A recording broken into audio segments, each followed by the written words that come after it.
viewers, today I will solve the delete node in a linked list.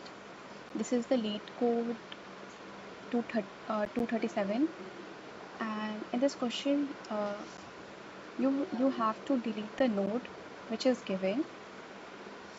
This is one of the simplest question of the linked list, so you don't have to think so much of this question.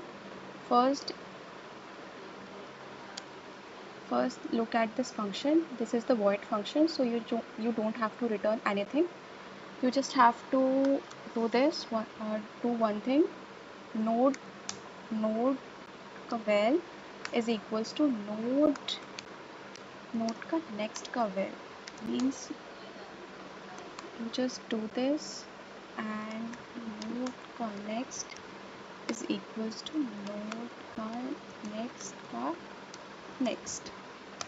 So this is a very simple question which is solved in TC of means time complexity big O of 1, and space complexity is big O of 1.